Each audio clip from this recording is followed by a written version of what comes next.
Saudações, senhores e senhoras, alunas e alunas.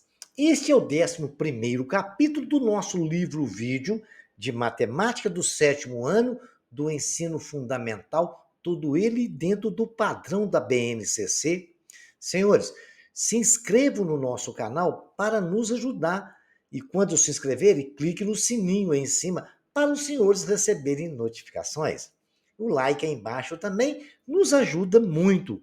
Desejo a todos que tenham bons estudos. Vamos analisar um experimento aleatório. Considere que vamos jogar uma moeda para cima diversas vezes, sempre da mesma forma e no mesmo lugar. E ela caindo sobre uma superfície lisa, e vamos registrar qual é a face que ficou para cima, cara ou coroa. Tá aí o exemplo, com a mãozinha como se for jogar a moeda para cima, ela vai cair no chão, ou ela vai cair de uma forma como vocês estão vendo, que é a cara aparecendo, ou a coroa. Nessa situação, não somos capazes de prever cada lançamento, se vai ser cara ou coroa. Este é um experimento aleatório. Um experimento é dito aleatório quando, em condições idênticas, pode apresentar resultados diferentes. Este resultado variável é devido ao acaso. Os resultados possíveis é chamado de espaço amostral. É as possibilidades que pode acontecer aquele evento. Os resultados possíveis é chamado de espaço amostral. Espaço amostral, no nosso caso, é cara ou coroa, que pode ser representado pela letra C ou um C com um tracinho em cima. Tranquilo? Então, como todo mundo já conhece isso, antes de um partir de futebol, o juiz já joga um cara e coroa, manda escolher campo, quem vai sair a bola. Agora a gente tem que entender o que é um espaço amostral. Espaço amostral são as possibilidades que pode acontecer, ok?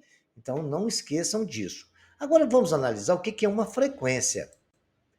Uma frequência, quando realizamos um experimento determinado número de vezes, chamamos ele de frequência, ou frequência absoluta, de um resultado de número de vezes que ele ocorreu. No experimento citado, face, cara, foi registrado 52 vezes e coroa 108 vezes. Foi num total de 160 lançamentos. Cara, 52, a frequência 52. Coroa, frequência 108. O total de vezes que foi feito o lançamento, 160. Então a gente sabe que frequência é a quantidade de vezes que ocorreu aquele evento. A quantidade de vezes foi 60, mas a quantidade de vezes que aconteceu o evento saindo cara. 108 vezes saindo coroa. Frequência relativa, denomina-se frequência relativa de um resultado, fazendo a razão entre a frequência dele e o número total de experimento. No caso, a coroa é 52. Cara, 52, coroa 108, total 160. Então, o que é frequência relativa? 58 está para 52 está para 160, porque 52 vezes cara está para 160. Então, se você fizer a divisão de 52 por 160, você vai obter o resultado de 0,325. Transformando esse porcentagem, a gente multiplica por 100, né? Correto? O que acontece? Vai ficar 32,5. É como se a gente tivesse 32,5%, ok? Quando a gente fala em porcentagem, a gente já fala que é dividido por cento. A gente pega o 0,325, multiplica, fica 32,25 dividido por 100. Você pode ver que a casa andou duas vírgulas, que a gente escreve 32,5%. A coroa, que foi 108 vezes, a gente divide também por 160, que foi a quantidade total de vezes julgado. Então, a frequência relativa à coroa foi 0,675. Multiplica por 100 e divide por 100. Escreva em forma de porcentagem. É 67,5%.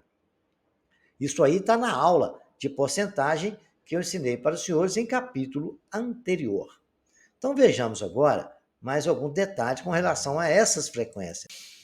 É possível termos frequência relativa sendo a zero ou próximo de 1. 40 estudantes de uma turma do sétimo ano fizeram uma votação para escolher um passeio no clube recreativo no parque. Todos votaram no clube. Sendo assim, a frequência relativa de passar no parque é 0 e de passar no clube é 1. Entendeu?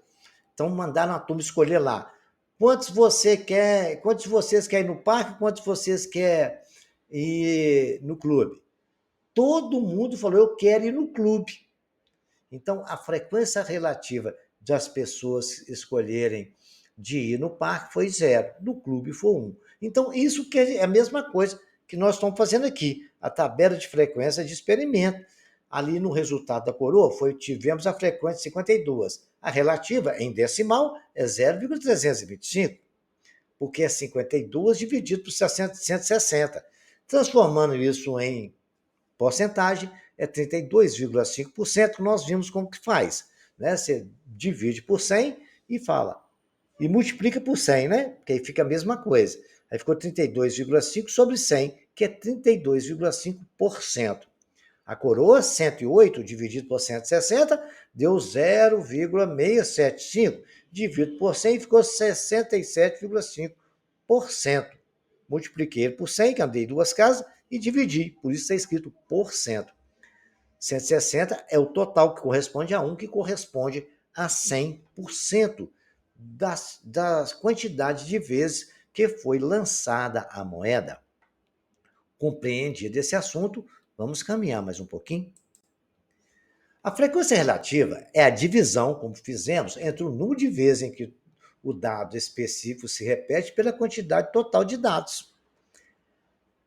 A frequência relativa comparada à quantidade de respostas de um dado específico com a quantidade total de respostas coletadas em uma pesquisa estatística. Essa comparação entre uma parte das respostas em relação ao todo é feita através de uma divisão. Por isso que nós fizemos a frequência relativa, nós pegamos coroa 52 dividido pelo total, que é 160. No cara que foi 52, né? A coroa foi 108 dividido por 160 e achamos aqueles valores. Quer ver outro exemplo? É uma pesquisa realizada com 75 pessoas, levantou informações sobre animais de estimação. Animais de estimação que tinha ali naquele lugar, de 75 pessoas, falou 30 gatos, 27 cachorros, e os outros 10 falou outros animais. Então deu 75 pessoas. Se você somar, né, vai dar 75 pessoas. Muito bem. Aí o que acontece? Nós podemos dizer que frequência que teve cão foi 27 sobre o total de pessoas, 75. Então, dividimos. Então, a frequência relativa dá 0,36. Se eu multiplicar por 100, dá 36. Aí eu tenho que escrever que é 36%, porque aí eu dividi por 100 também, o número não alterou. Então, eu escrevi ele em decimal e em porcentagem. Legal? A mesma coisa de gato. Gato era um 30, dividido pelo total de pessoas entrevistadas, 75. A ocorrência de gato foi 0,4, que multipliquei por 100 dá 40. Ficou 40%. Ali quer dizer que é 40 dividido por 100, tá? O decimal é assim que a gente transforma. Aprendemos isso lá em números decimais.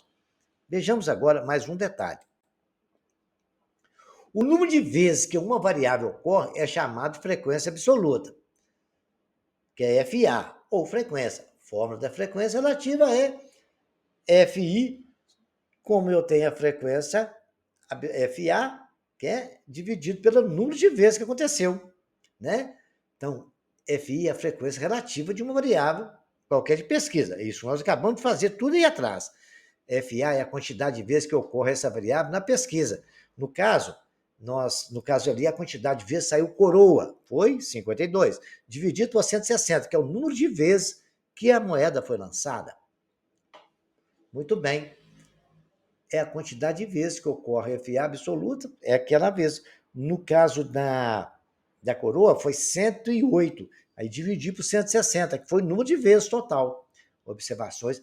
A frequência relativa está entre os números 0 e 1. Né? Porque 100% corresponde a 1, que é 100 sobre 100, né? Por isso que dá em porcentagem. É comum apresentar a frequência relativa em porcentagem, basta multiplicar por 100. Ok? Então vai variar de 0 a 1. 1 corresponde a 100%, já sabemos disso. Não tenha muita atenção com esses detalhes quando for pedido a frequência para vocês, ok? Você sabe que a frequência absoluta é a que aconteceu, a quantidade que aconteceu, tá? Vamos fazer alguns exercícios? A seguinte distribuição de frequência se refere a uma pesquisa realizada por uma fábrica contando o número de calças que os seus operários usam com a finalidade de confecção de uniformes. Tá lá, tem número 42, tem 9 pessoas, 44, 16, 46, 10, 48, 5, 55. Então, vocês vão calcular para mim, que eu estou pedindo, a frequência relativa em porcentagem das numerações 42, 44, 46 e 48. Eu vou fazer para os senhores de 42, né? 42 ele fala que é 9. Qual é o total de frequências que aconteceu? Vai lá, dá 9, 16, 25, com 10, 35, com 5, 40, com mais 5, 45. Então, a frequência relativa do número 42 é 9 pessoas para 45 total, fazendo a divisão da 0,2, transformando em porcentagem, que é multiplicando por 100, aí a gente escreve 20%. Bacana? Faz para mim do restante 44, 46 e 48. Façam as divisões. Qualquer dúvida, eu estarei aguardando os senhores lá nos comentários. Esclareço todas as dúvidas, ok? Um segundo aí para vocês fazerem. Eu vou explicando e vou dar uma dica, né? O Departamento de Recursos Humanos da companhia, ok? De hidrelétrica, Luz, fez uma pesquisa sobre a nacionalidade dos funcionários que tem lá na empresa. Aí ela foi e constatou o seguinte: número de funcionário, né? Tinha lá Pedro brasileiro, Joaquim brasileiro, Ramon peruano, Joanita peruana, Maria brasileira, Sérgio brasileiro, Diego argentino, José brasileiro, Silva brasileiro, Pablo peruano. Então, a frequência relativa de cada nacionalidade brasileira e argentina e peruana, nessa ordem. A ordem dele é brasileira, peruana, argentina. Está lá, A, B, C. É 55, 30, tal, tal. Então, vocês vão calcular para mim a frequência relativa sobre os brasileiros. Quantos brasileiros tem em relação ao total de pessoas? Quantos peruanos tem em relação ao total de pessoas? E quantos argentinos tem em relação ao total de pessoas? Da mesma forma que eu ensinei vocês anteriormente, tá? Aí vocês vão ver qual que atende melhor, A, B, C ou D. Mais um bem bacaninha, a tabela a seguir apresenta a frequência absoluta das faixas salariais mensais numa empresa. Menor que R$ 1.000, 6 pessoas. Maior que R$ 1.000 e menor que 2.000, 7. Maior ou igual a 2.000 e menor que 3.000, 5. Maior ou igual a 3.000, 2. Total 20 pessoas. A frequência relativa de funcionários que ganham mensalmente menos de 2.000 é de quanto?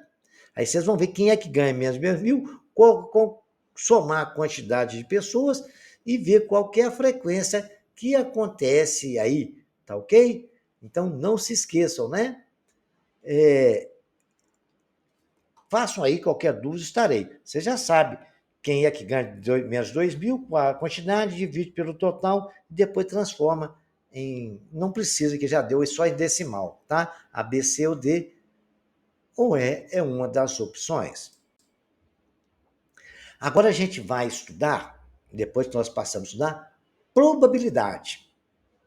A probabilidade está associada à chance de um determinado evento acontecer. Muito bem.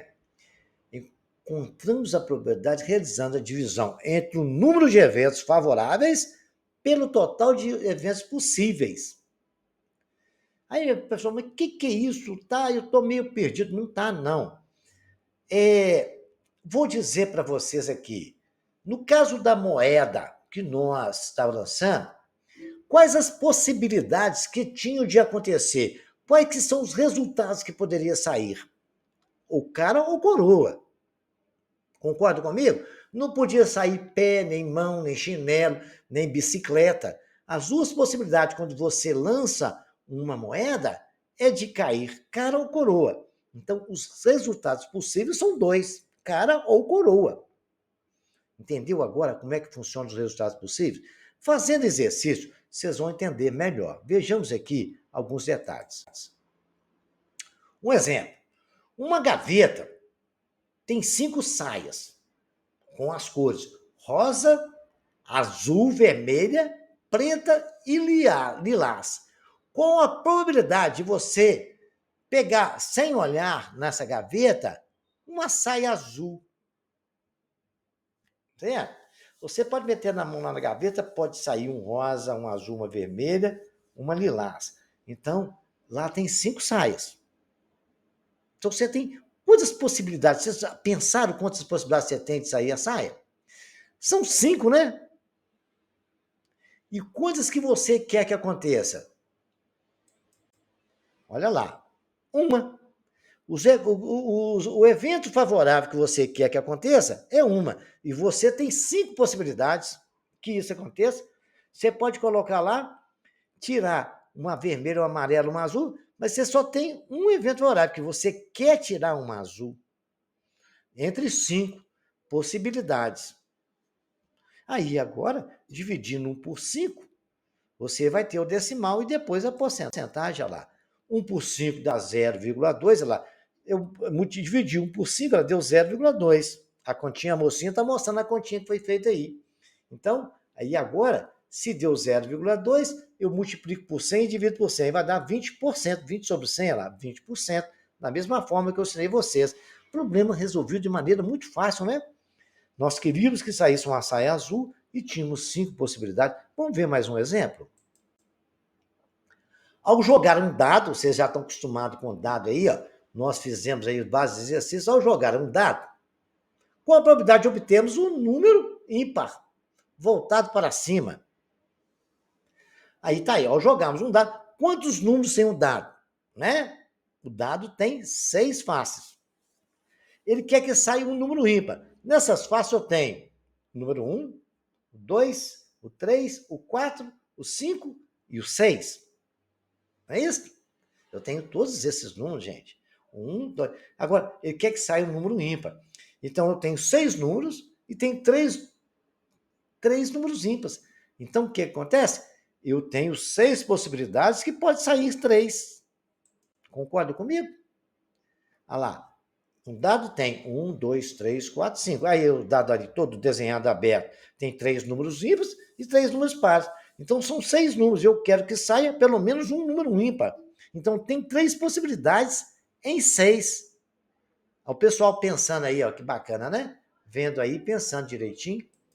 Então vamos ver ali agora, então. Se eu tenho 3 possibilidades, 6 são 3 eventos que eu quero, que são os favoráveis, com 6 possíveis. Simplifico aquela fração, é 1 dividido por 2 dá 0,5, que é meio.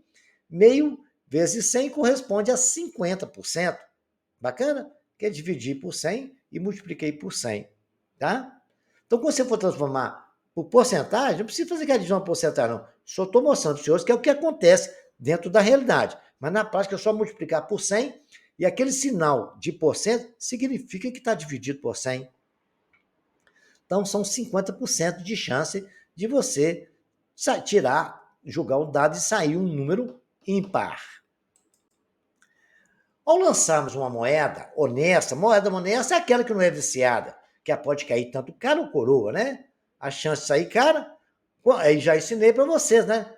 Podemos até falar, sem fazer conta. Eu tenho 2 possibilidades para sair cara ou sair coroa. Se eu quero que saia cara, eu tenho uma possibilidade em 2, que corresponde a meio.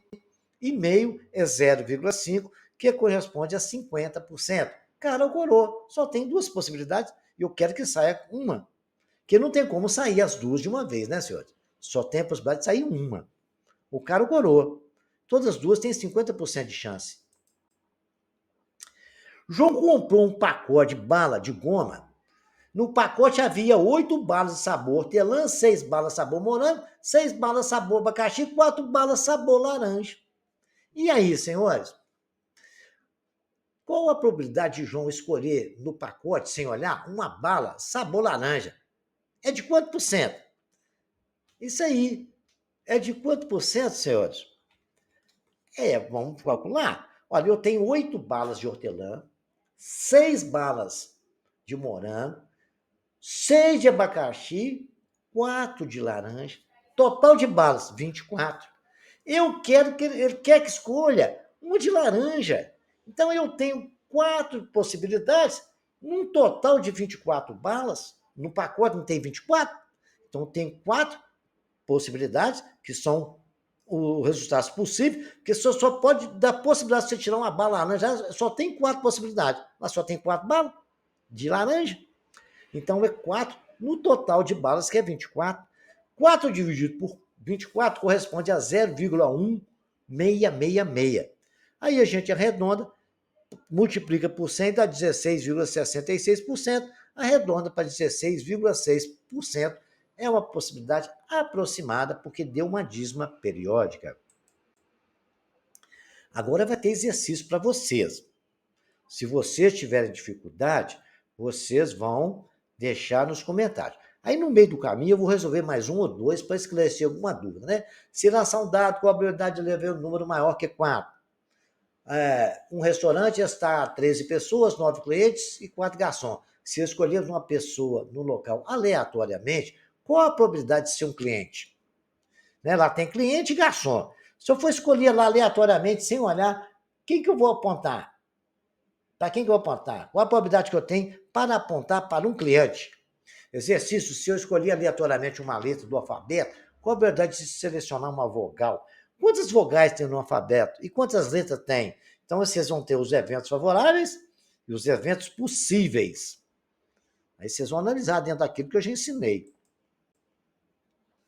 Se escolhido aleatoriamente o número da sequência 2, 3, 5, 7, 11, 13, 17, 19, qual a probabilidade de se escolher um número primo?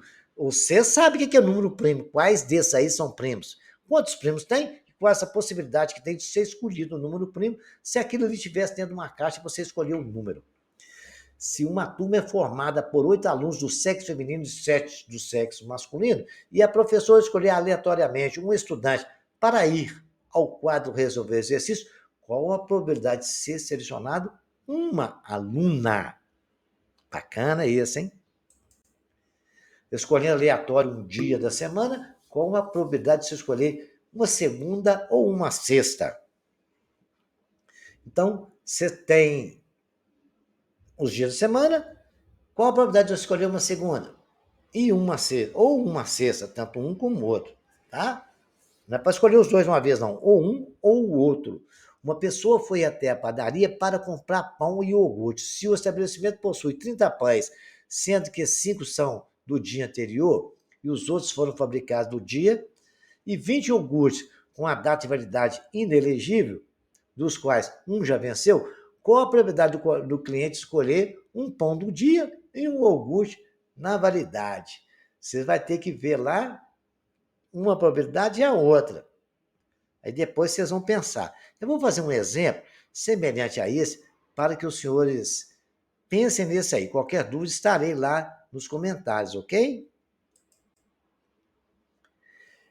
João, esse eu vou resolver para os senhores. João possui um pacote de balas coloridas. Ele resolveu contar quantas balas de cada cor havia no recipiente e chegou ao número: 6 balas vermelhas, 3 balas verdes, 5 balas brancas, 7 amarelas. Colocando todas essas balas de volta no pacote e escolhendo 2 doces para comer. Qual a probabilidade de João ter de pegar literalmente uma bala vermelha e uma amarela, sem repor a primeira retirada? Esse é semelhante lá do iogurte do pão. Vou resolver esse para vocês dar conta lá. Se vocês não deram conta, volta lá e resolve. Então vamos resolver. A probabilidade de balas no pacote, lá tem 6 mais 3 mais 5 mais 7. São 21 balas, né? 6 vermelhas, 3 verdes, 5 brancas, 7 amarelas. Beleza?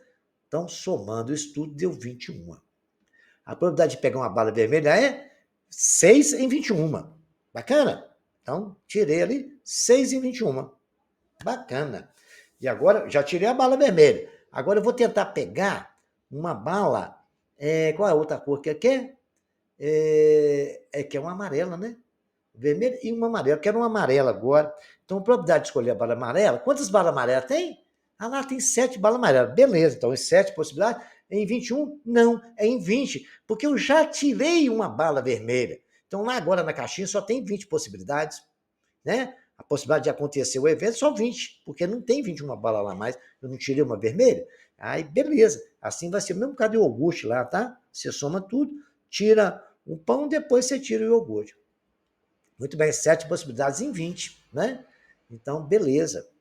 Muito bem. O que eu faço? Eu multiplico as duas, aí vou ter o resultado final. Assim, a probabilidade que a gente escolher uma bala vermelha e uma amarela é multiplicando as duas possibilidades. Então, a probabilidade vai ser 6 sobre 21, que é da vermelha, multiplicado por 7 sobre 20, que é da amarela. Ficou 6 vezes 7 sobre 20 vezes 20, dá 42 sobre 420. Simplificando tudo, 42 dá 1 sobre 10. É 1 para cada 10 a possibilidade de eu escolher essas duas balas lá dentro do pacote. Correto? Muito bem, senhores. É 0,1 corresponde a 10%, né? Se você ficar fazendo as contas. Então, essa resolução vai ajudar os senhores a resolver o do exercício anterior. Eu vou resolver esse outro também, né? Porque aí fica tudo bem bacana. Vocês vão ver aqui agora o seguinte: qual a probabilidade de escolher uma carta no baralho se essa carta e a carta não ser um as? Então, eu quero que essa carta não seja um as. Eu vou lá no baralho, tiro uma carta, mas não quero que ela não seja um as. Então, o que eu faço? Sabe como é que eu faço essa conta? Eu vou calcular a probabilidade de sair o as. Depois que eu calcular a probabilidade de sair o as, eu tiro ela do total. Correto? Aí eu vou ter a quantidade que é de não sair. Se eu tirar o total, é 100%, não é? 100% é 1. Então vamos lá para o raciocínio para vocês verem. O baralho é formado por 52 cartas, dos quatro são as. Sendo assim, uma em cada naipe, uma de cada naipe. Então tem 4 as lá, cada um de cada naipe. Isso não é problema, ele não está discutindo o naipe. Então, portanto, a probabilidade de sair um as é 4 em 52 possibilidades, beleza? Mas o problema pediu essa probabilidade, 4 em 52, é a probabilidade de sair um as. Tem 4 as em 52 cartas. Mas ele quer a probabilidade de não sair. Então, o que eu faço? Eu pego o total, que é 1, e subtraio, tiro dele as possibilidades de sair o as, que é 4 para 52. E 1, que é o total, que é 100%, é 52 sobre 52 menos 4 sobre 52. Isso aí já é continha de fração, né? Você pode tirar o mínimo muito comum, vai chegar no mesma coisa. Eu ensinei aquele método de igualar os denominadores, que depois é só conservar o denominador e somar o numerador. 52 menos 4 dá 48, então é 48 sobre 52, que é 12 sobre 13. Se eu dividir 12 por 13, vai dar 0,92. É 92% de chance de não sair as, porque eu calculei a probabilidade de sair e retirei do total e aí ficou a probabilidade dele não sair, nós temos 92% de chance. Entenderam bem essa explicação? Repitam esse exercício. A gente tem que ler o problema várias vezes para interpretar e entendê-lo, tá, senhor? Então, repitam e refaçam os exercícios. Qualquer dúvida, eu estou à disposição dos senhores lá nos comentários. Por fim, em uma urna, há 12 bolas vermelhas, 5 bolas azuis e 3 bolas verdes.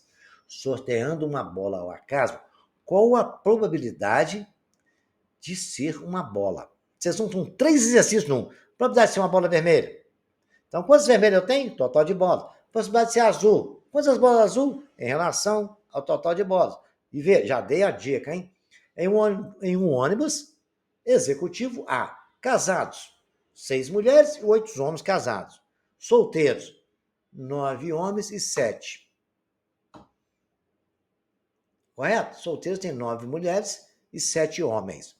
O sorteio será realizado com um grupo de turistas para ganhar um prêmio lá, que eles estavam no passeio. Qual a probabilidade de ser sorteada uma mulher casada? Então, você tem um total de pessoas no nome e uma mulher casada. Qual a probabilidade? Qualquer dúvida, senhores, estarei no seu comentário. Compartilhe esse vídeo com seus amigos, se inscrevam, façam um comentário, curtam e até o próximo capítulo.